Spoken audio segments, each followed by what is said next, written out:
guys, the Oscar noms are out! And tons of us are pissed because many films got left in the dark. With this list, I'm going to be going over my top 10 films that I felt like either should have gotten way more nominations or, in general, should have been nominated at all. This is going to be a fun list, guys, so make sure to comment down below. Let me know what films you would have picked on for this list. And, of course, guys, make sure to hit that like and subscribe if you guys are new here, because I do tons of content like this, and I want to hear your guys' thoughts. I want to talk movies with you, so let's discuss it down below, guys. We're going to have a great discussion here, and, of course, let's get to it. Down at my number 10 is going to be Avengers Endgame. Now, I put this at my number 10 because I think what this film does for the whole MCU in general, it's kind of an accomplishing award in that effort. And I actually do think Robert Downey Jr. deserved his Best Supporting Actor nom in this category. It was a very stacked year for almost every single thing. The back half of this year was strong, but these are still films that I feel like deserve some notable notoriety, and I think Avengers Endgame is one of those. What it does for the comic book space, what it did bringing all these stories together and able to end it in such a great manner, especially the first act of this film alone was some of the best work and stuff that they've done in the MCU. Yes, I have some of my grievances with Endgame, but I still believe that this film deserved a couple different nominations. Best Picture, Best Actor, and especially Best Score when it comes to Alan Silvestri. The fact that he was not nominated is a travesty. I mean, at my number 9 is going to be Honey Boy. God, this film was totally shit on. No one went and saw this. No one saw it. And now it's actually all premiering on Amazon Prime, so you should definitely go check it out. But the director, Alma, in here, one, she deserved an Oscar nomination. Shia LaBeouf, for his script, definitely deserved an Oscar nomination. And Shia LaBeouf's performance in here, my God, was perfection. I'd even go as far as to say, I think Noah Jupe gave one of the best performances as well, playing the young child in here. Lucas Hedges is great.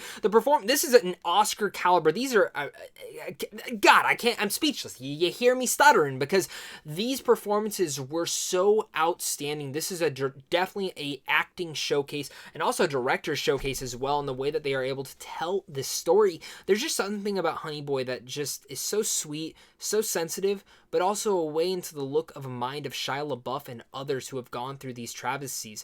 It's really something different, and I can't implore you enough to go check it out on Amazon Prime now. Coming up at number 8 is The Lighthouse. Now, yes, I know The Lighthouse got a nomination for Best Cinematography, which I was very excited about, but Willem Dafoe, Best Picture, even Robert Pattinson, I'd say, this film deserved a lot more.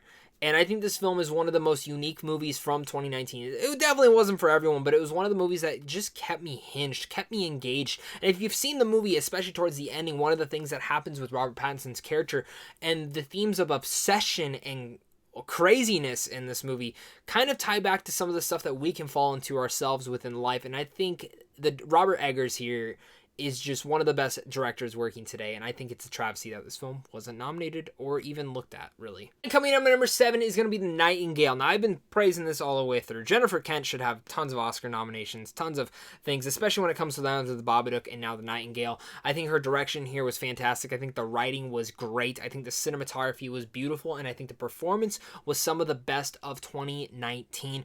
And again, this is a very brutal film. It's not one that I ever really want to ever watch again, but it's one that I can't stop thinking about, and definitely it is a very smaller film, but it's one that I want to put into the back of your mind, because if you're into this thing, if you're a big fan of Jennifer Kent's The Babadook, this is one that you should definitely check out. It's actually streaming on Hulu now, so go look at it. And coming up at number 6 is going to be Ad Astra. My God, thank God this film got at least one nomination, but no visual effects, no cinematography, no score.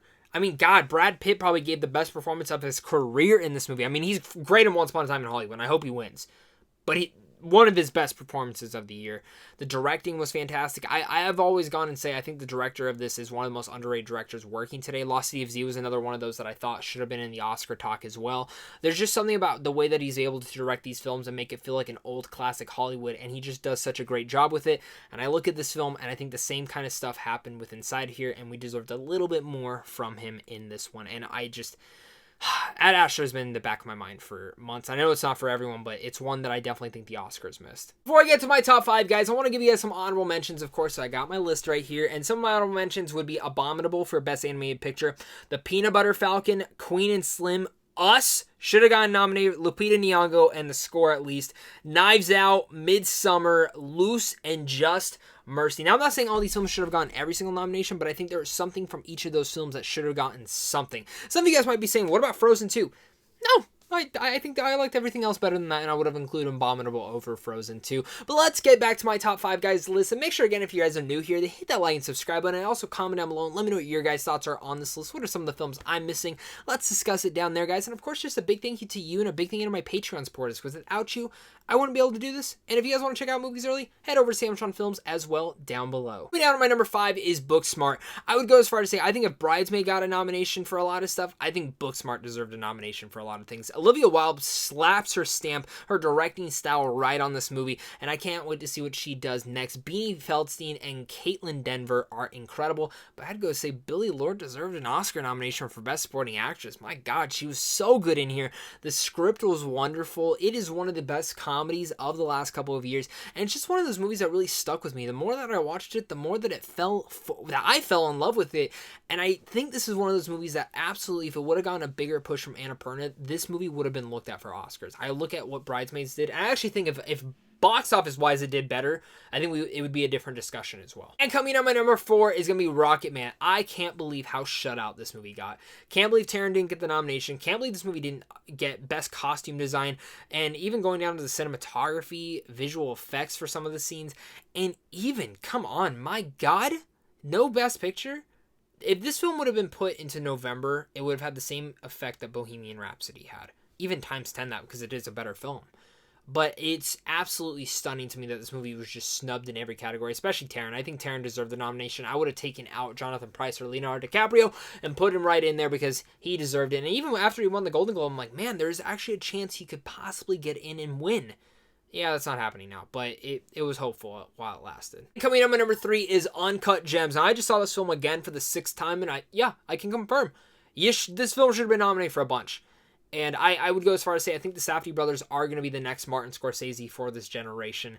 And I know those are some big shoes to fill, but they are excellent directors. I thought Good Time was a near perfection. I think Uncut Gems, after my last watch, made it out to be a masterpiece. The sound mixing, the sound editing, all that, great. Cinematography, excellent. The score, perfect. The direction, great. Best Picture, easily, but Adam Sandler was snubbed. I would go as far as say I think he gave the second best performance of this year and one of the best performances of this decade.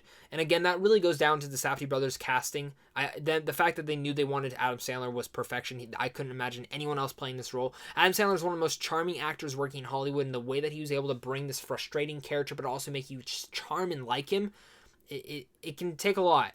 And this film does take a lot out for you. It's not for everyone. It's one of the most stress-inducing, anxiety-filled rides I've ever felt, but it's one of the films that I can't wait to keep rewatching once it comes out on Blu-ray. And coming up my number 2 is, I'm honestly shocked that this movie completely not even looked at, is Waves.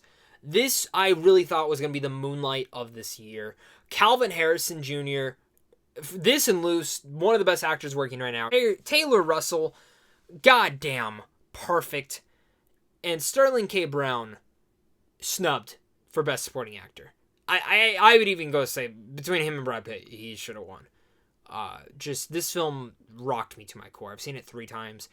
Makes me cry. It is a very slow movie. I know the story is very different. The way that Edward Schultz is able to shape it is one of the most unique things of 2019 for storytelling.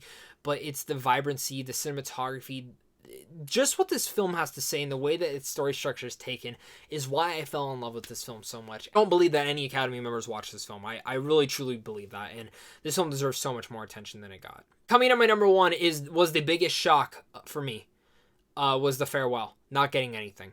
I think The Farewell was one of the best films of this year, and given on my top 29 list, I think I put Waves above The Farewell, but I would go as far to say The Farewell was the film that I thought deserved and had the best chance of getting into the Oscars, and it was completely snubbed. Awkwafina, I think, was the second best female performance of the year. Maybe even number 1. I'd have to watch Marriage Story one more time to really get that grips on it, but I think she was incredible. I'd also go as far to say, besides her, I think The Farewell had an excellent score, a great direction for Lulu Wang, who I actually think should be the 5th slot for the best directors. Honestly, I could have fit her and Greta Gerwig in there, and I would have been completely fine with it. The script was perfection, and the grandmother Zhao Zhao should have been nominated for Best Supporting Actress. this was just one of those films that I can't believe that the Academy did not nominate. Look at, or it was totally overlooked, and I think they really messed the ball in this one, because this is one of the best films of 2019. And if you haven't seen The Farewell, definitely check it out. You're gonna cry, but you're also going to laugh, and you're going to relate a lot to it. And the way that it takes you into the Asian, Chinese, American culture is one of the most unique experiences I've felt in 2019. As that's going to be my list from 10 films that I thought were so overlooked by the Oscars. Make sure to comment down below. Let me know what your guys' thoughts are. Did you guys like this list? Do you not? What do you guys think should have been on here? Let's discuss it down there. Thank you guys again so much for watching. And of course, until next time, stay classy.